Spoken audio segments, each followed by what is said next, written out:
नमस्कार, स्वागत है आपका संवाद 365 में। आपके साथ मैं हूं दिग्विजय सिंह चौहान। हाजिर हूं उत्तराखंड की खबरों को लेकर। आइए नजर डालते हैं उत्तराखंड में क्या कुछ खास चल रहा है, क्या कुछ उत्तराखंड की खबरें हैं।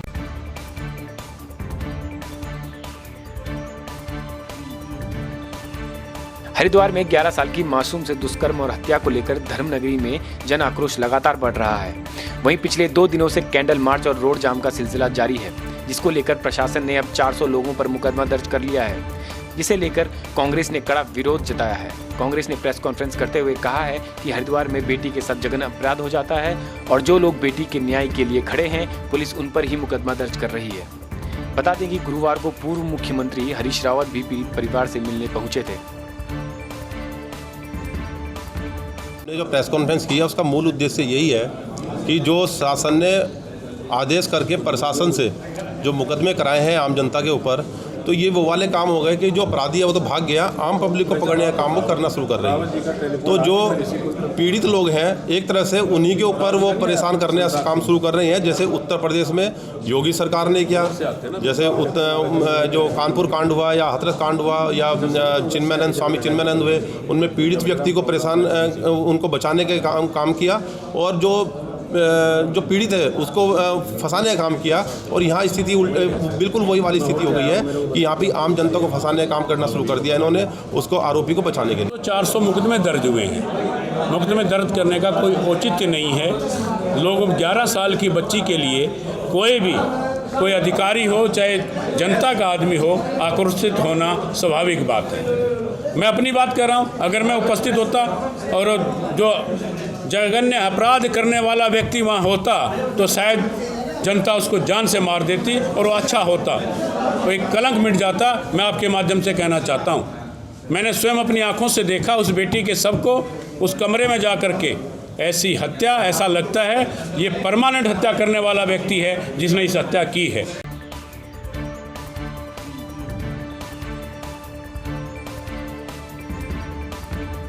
पुलिस उप महानिरीक्षक गढ़वाल परिक्षेत्र नीरू गर्ग ने हरिद्वार के ऋषिकुल में पहुंचकर 11 वर्षीय मासूम के परिजनों से मुलाकात की और उन्हें सांत्वना प्रदान की। नीरू गर्ग ने कहा कि जल्द ही आरोपी गिरफ्त में आ जाएगा। साथ ही उन्होंने स्थानीय लोगों से भी कानून हाथ में न लेने के लिए कहा। उन्होंने कहा कि आरोपी को फांसी तक पहुँचाने के लिए पुलिस तत्पर है और उन्हें पब्लिक के सहयोग की जरूरत है। देखिए, हमने यही विश्वास दिलाया कि जो डिस्ट्रिक्ट पुलिस है पूरी शिद्दत से काम कर रही है। जो हमारा एक अभियुक्त फरार है, जल्द से जल्द उसकी गिरफ्तारी हो जाएगी और 12 साल से छोटी बच्ची के लिए फांसी का प्रावधान है और हम इंश्योर करेंगे कि इसको एंड तक फॉलो करके उसे फांसी तक पहुंचाएं। जो हमारे डीजीपी साहब हैं, उन्होंने भी जो अभियुक्त फरार चल रहा है उस पर 20,000 का इनाम घोषित कर दिया है।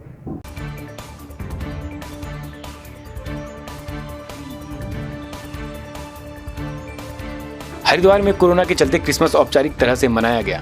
भगवान यीशु से प्रार्थना की गई कि जल्द वैक्सीन आए, जिससे फिर देश और दुनिया में अमन चैन और सभी एक दूसरे से मिलजुल कर रहें। चर्च के सचिव ने क्रिसमस के महत्व को बताते हुए प्रार्थना की। उन्होंने कहा कि क्रिसमस पर तारे का भी बहुत महत्व है, क्योंकि इसी तारे ने ईश्वर के बेटे यीशु मसीहा को धरती पर आगमन की सूचना दी थी।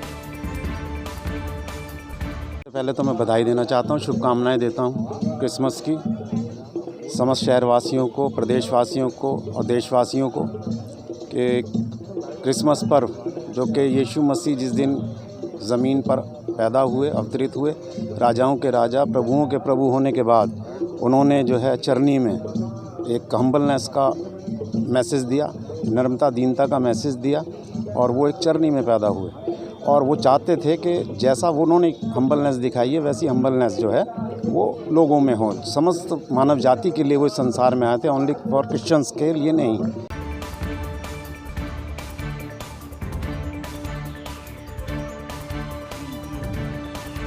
कोरोना के चलते पूरे विश्व में इस बार क्रिसमस कई जगह नहीं मनाया गया। इसी तरह हरिद्वार के ज्वालापुर स्थित चर्च में नहीं पहुंच पाने से लोगों में मायूसी देखी गई। चर्च में मौजूद सिस्टर कल्पना ने बताया कि कोविड-19 के चलते हमने चर्च में किसी को भी फिलहाल अनुमति नहीं दी है। हमने सभी लोगों के लिए यह संदेश दिया है कि वह घर पर रहकर ही प्रार्थना करें। मैरी क्रिसमस विश करती हूँ। प्रभु यीशु का जन्मदिन हुआ है आज। Today very specially the Lord has blessed everyone. His peace and joy has brought happiness to everyone. And we believe that Jesus has come to this world as a Savior and Lord to save everyone, not only the Catholics, but the whole humanity. And since His peace and joy and happiness brought to all of us, we believe that this corona that is been going on the whole world, that the Lord may remove it, and all the people will be healed very soon.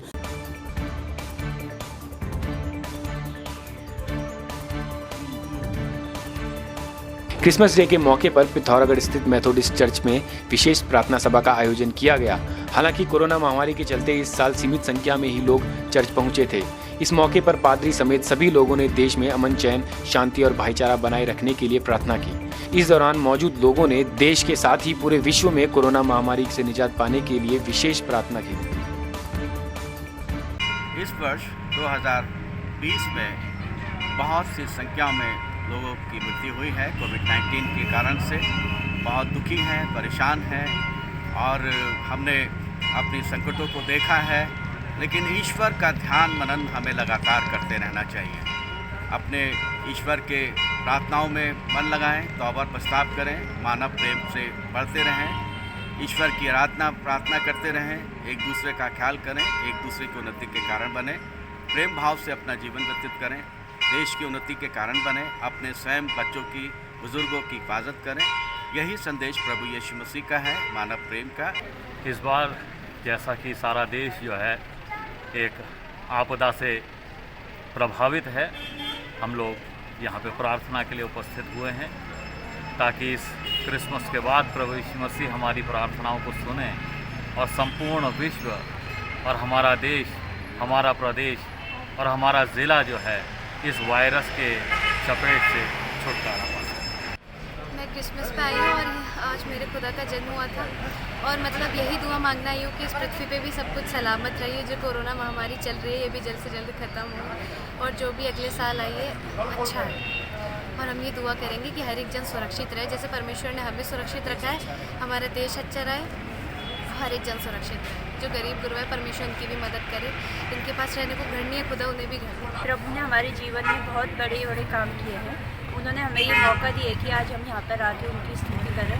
अगर प्रभु यीशु मसीह नहीं होते तो शायद मैं भी आपके सामने यहाँ पर नहीं होती। और मैं बहुत बहुत धन्यवाद देती हूँ प्रभु को कि आज उन्होंने मुझे ये मौका दिया कि मैं पूरे संसार के सामने उनकी जय जयकार कर सकूँ और मैं प्रभु को महान कह सकूँ। इसकी सबसे बड़े महान प्रभु यीशु मसीह हैं, हमारे ईश्वरों के ईश्वर हैं, परम प्रधान परमेश्वर हैं, जो सबकी मन्नतें पूरी करते हैं और सबको नया जीवन देते हैं।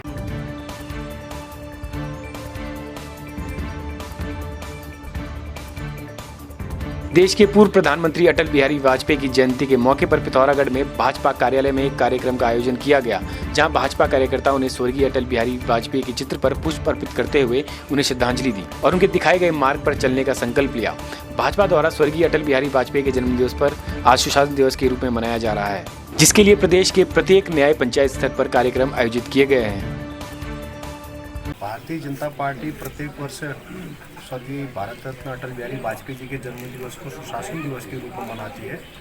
उसी क्रम में आज जनपद पिथौरागढ़ में भी कार्यक्रम आयोजित किया गया है और आज 12 बजे से हमारे देश के माननीय प्रधानमंत्री श्रीमान नरेंद्र मोदी जी पूरे भारतवर्ष के किसानों को भी संबोधित करने वाले हैं। उसकी भी व्यवस्था यहाँ पर की गई है और उत्तराखंड सरकार ने न्याय पंचायत स्तर तक सुशासन दिवस के रूप में आज के अटल बिहारी वाजपेयी जी के जयंती को मनाने का निर्णय लिया गया और प्रत्येक कार्यकर्ता हमारा न्याय पंचायत स्तर से लेकर बूथ स्तर तक आज इस कार्यक्रम का आयोजन हो रहा था, उसको मनाने में अपने अपने क्षेत्रों में सभी अटल बिहारी वाजपेयी जी को श्रद्धांजलि अर्पित कर रहे हैं।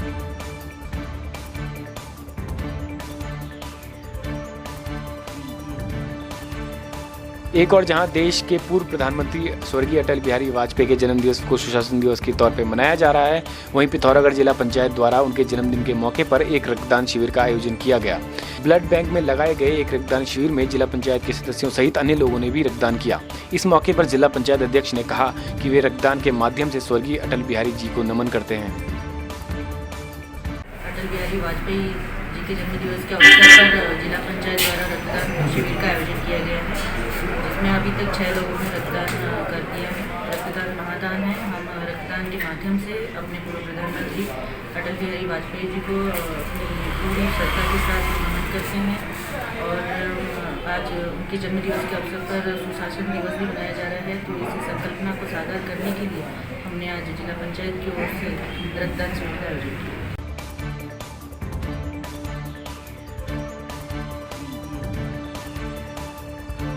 कोटद्वार थाना क्षेत्र के अंतर्गत सीतापुर में सुबह तड़के बदमाशों ने बंदूक की नोक पर परिवार को बंधक बनाकर लूट की। कोटद्वार थाना से महज 1 किलोमीटर की दूरी पर लुटेरों ने पुलिस को चुनौती देते हुए देव मंदिर के पास में एक परिवार को बंधक बनाकर ज्वेलरी सहित लाखों की नकदी पर हाथ साफ कर दिया। इसके बाद पीड़ित परिवार ने कोतवाली पहुंचकर मुकदमा दर्ज करवाया। बंदूक की नोक पर हुई लूट की वारदात ने पुलिस की सुरक्षा व्यवस्था पर सवालिया निशान खड़े कर दिए हैं। देखिए, ऐसा है कि ये करीब 7:15 बजे से, जैसा अभी मालूम चला है कि 7:15 बजे से 8:45 बजे के बीच की घटना लग रही है। और इनके जैसे परिवार के लोग बता रहे हैं कि उसमें कुछ लोग भीतर घुसे और उन्होंने सामान लिया, जो पैसे और जो भी गहने ले गए, अभी स्पष्ट नहीं बता पा रहे हैं। लेकिन जैसे घर के भीतर के जो हालात हैं और जैसे देखा गया, उससे लग रहा है कि कोई वैसा व्यक्ति हो जो कि घर की सारी गतिविधियों को जानता था, क्योंकि सवेरे अर्ली मॉर्निंग जानना कि इतने बजे गेट खुल जाता है। फिर छत पे जो भी उनके मकान थे उस पर इन्होंने कोई छेड़छाड़ नहीं की थी। बाकी हमारी जो टीम है, जो सीसीटीवी फुटेज है और बाकी जो अन्य जो टीमें हमारी हैं वो लगी हुई हैं, और हमारी जो फॉरेंसिक स्टाफ है वो भी आने वाले हैं। हम जो भी है उसी कार्रवाई करेंगे।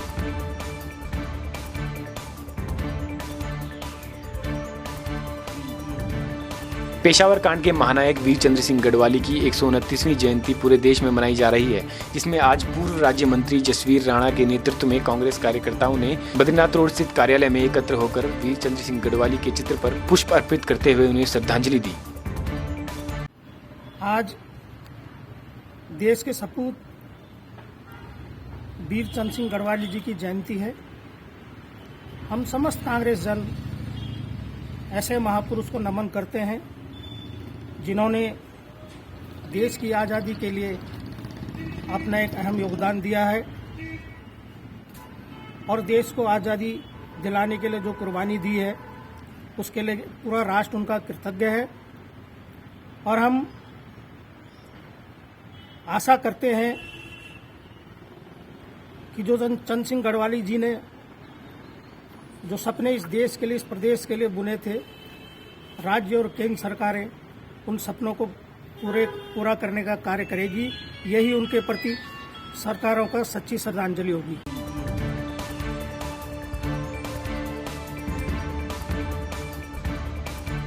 रुद्रप्रयाग में बुधवार को जिलाधिकारी मनोज गोयल ने चोपता का स्थलीय निरीक्षण कर व्यापारियों और जनप्रतिनिधियों के साथ बैठक की। बैठक में पर्यटन को बढ़ाने के लिए जिलाधिकारी ने सुझाव भी मांगे। विभागीय अधिकारियों के साथ निरीक्षण पर पहुंचे डीएम ने चोपता से लेकर तुंगनाथ मंदिर तक सफाई, शौचालय, कूड़ा निस्तारण और बिजली सप्लाई को लेकर संबंधित अधिकारियों से जानकारी मांगी। का एक दौरा रहा है। कुछ न्यू ईयर की जो यहाँ पे भीड़ काफ़ी लग जाती है, उसकी व्यवस्थाओं को देखने का, और जो अन्य यहाँ पे लाइन डिपार्टमेंट से संबंधित जो सुविधाओं के संबंध में जो व्यवस्थाएं हैं उसके संबंध में, तो कुछ बिजली पानी के इश्यूज़ हैं और बाकी सारे जितने भी इश्यूज़ हैं उन सभी के संबंध में आज यहाँ पे बात करी गई है। और संबंधित विभागों को निर्देश भी दिए गए हैं कि जो उनकी कार्रवाई त्वरित गति से यहाँ पे करी जाए। सीमा विवाद भी उनमें से एक मैटर है जिसका कोशिश किया जाएगा कि तत्काल समाधान निकाला जा सके। मोस्ट लाइकली शासन संदर्भ रहेगा, तो हम जो भी यहाँ से रिपोर्ट्स वगैरह तैयार होंगी उसको शासन को प्रेषित तत्काल करने का प्रयास करेंगे।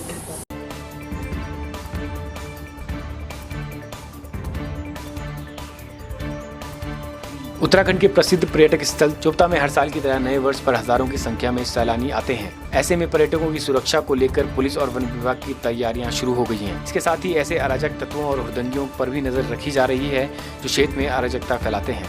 पुलिस और वन विभाग द्वारा पर्यटकों की सुरक्षा के साथ साथ प्रकृति के संरक्षण को लेकर भी तैयारियां की जा रही हैं। नहीं चल रही, लास्ट ईयर के हिसाब से 10 to 20% रह गए सिर्फ पर्यटक। बाकी अभी देखते हैं, नए साल पे कुछ टूरिस्ट आते हैं तो बुकिंग कम है, लेकिन कोरोना ही लग रहा है और तो कारण नहीं लग रहा है ऐसा कुछ। ट्रांसपोर्टेशन नहीं चला, रेलवे सही नहीं चला, बस ये चलेंगे सब तो टूरिस्ट आएंगे। ये 31 दिसंबर की रात को पर्यटकों की संख्या जो है यहाँ चोपता एरिया में बहुत बढ़ जाती है, तो इसके क्रम में जो है एक हमने 2 रेंज की उड़न दस्ता की टीम है उसका गठन कर दिया है, जिस टीम द्वारा जो है यहाँ पे रात में भी जो है गश्त की जाएगी और किसी भी तरह का शोर शराबा और कोई तरह का माहौल होगा तो उसमें हम लोग नियमानुसार करेंगे। न्यू ईयर ईव पे चोपता, दुगलबेट्टा, बनियाकुंड एरिया में जो कैंप्स हैं, यहाँ पे काफ़ी सारे लोग बाहर से आते हैं, तो इसके लिए जो उकीमठ थाना इस क्षेत्र को देखता है, वहाँ पे अतिरिक्त फोर्स दी गई है और रिकवरी वैन क्रेन की व्यवस्था की गई अलग से। और इन केस वेदर फोरकास्ट ऐसा आता है कि स्नोफॉल वगैरह होती है तो उसके लिए जो गाड़ी में टायर में जो चेन लगती है उसकी अतिरिक्त व्यवस्था की गई है। और जितने यहाँ पे और अथॉरिटीज़ हैं उनके हम लगातार संपर्क में हैं। तो पूरी तैयारी है नए साल की, जितने पर्यटक आएंगे उनकी सुरक्षा का पूरा ध्यान रखा जाएगा।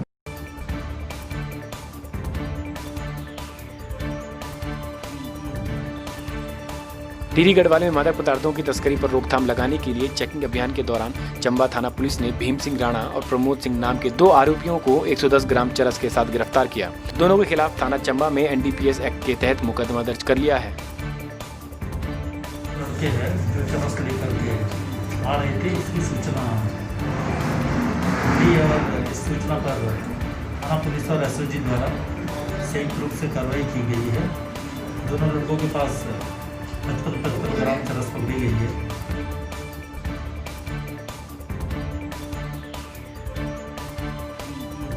थराली विकासखंड के विभिन्न वन पंचायतों के वन सरपंचों की बैठक गुरुवार को थराली के ब्लॉक सभागार में हुई। वन सरपंच संघ के अध्यक्ष वीरेंद्र सिंह राउत की अध्यक्षता में बैठक संपन्न हुई, जिसमें वन विभाग के अधिकारियों सहित मध्य पिंडर रेंज बद्रीनाथ वन प्रभाग के वन क्षेत्र अधिकारी त्रिलोक सिंह बिष्ट भी मौजूद रहे। बैठक में वन पंचायतों के विकास से जुड़े कुल 9 प्रस्तावों पर चर्चा हुई और परामर्शदायी समिति के सम्मुख वन पंचायतों के प्रस्ताव रखे। इसमें वन पंचायतों के प्रबंधन, वन पंचायतों के अभिलेखों का रखरखाव और माइक्रो प्लान और वनाग्नि के संबंध में विशेषकर इस पर विशेष गोष्ठी में रूप दिया गया है। सभी सरपंचों के सुझाव आमंत्रित किए गए हैं कि फायर प्लान, फायर अग्नि सुरक्षा वनों से कैसे हो जाएगा और वन पंचायतों के सरपंचों के साथ तालमेल और वन विभाग के साथ तालमेल पर विशेष बल दिया गया। ये तो कई मुद्दे हैं। सबसे पहले सरपंचों की मानदेय पे है, अतिक्रमण पे है और कई जो विभाग से कई समस्याएं ऐसी है कि जो आज तक शेयर नहीं हो पाई, उनमें सभी लोग अपने अपने विचार रख रहे हैं और सब लोगों की जहाँ तक एक राय है कि भाई संरक्षण कैसे हो, कैसे इसको बचाया जाए, विभाग हमको क्या क्या वो दे सकता है, सहायता दे सकता है, क्या क्या सुविधाएं दे सकता है।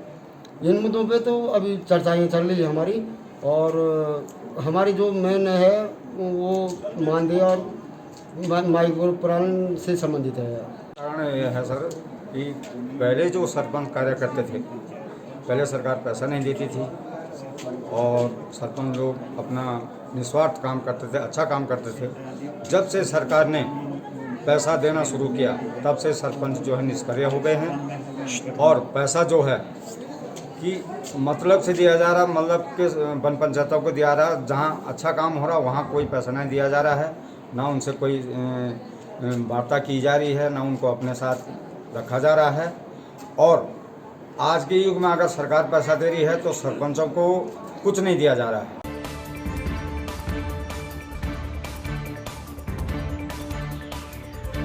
पूर्व प्रधानमंत्री अटल बिहारी वाजपेयी के जन्मदिवस को सुशासन दिवस के रूप में मनाया गया। बेरीनाग में सभी न्याय पंचायत और विकासखंड मुख्यालय में कार्यक्रम आयोजित किए गए, जहां पर ग्रामीण क्षेत्रों से आए किसानों ने प्रधानमंत्री मोदी का संबोधन सुना। इस मौके पर ब्लॉक प्रमुख विनीता वावेला ने कहा कि पूर्व प्रधानमंत्री अटल बिहारी वाजपेयी के जन्मदिन पर प्रधानमंत्री नरेंद्र मोदी ने 9 करोड़ काश्तकारों को किसान सम्मान निधि के तहत 18 करोड़ उनके खाते में डाले हैं। दिवंगत श्री अटल बिहारी वाजपेयी जी के जन्म दिवस के रूप में बेरीनाग विकास खंड में सुशासन दिवस के रूप में मनाया गया, जिसमें कि हमारे किसान भाई लोग आए और प्रधानमंत्री मोदी जी के लाइव भाषण को उन्होंने सुना और उस जो कृषि विधेयक है, कृषि कानून है, उससे किसानों को क्या लाभ होंगे और कैसे किसानों की आय दुगनी होगी, कैसे किसान सशक्त होंगे। तो आपने देखा उत्तराखंड में क्या कुछ खास चल रहा है, क्या कुछ उत्तराखंड की खबरें रही। एक बार फिर से आपके सामने हाजिर होंगे उत्तराखंड की कुछ और खबरों के साथ। तब तक के लिए आप बने रहिए संवाद 365 के साथ। नमस्कार।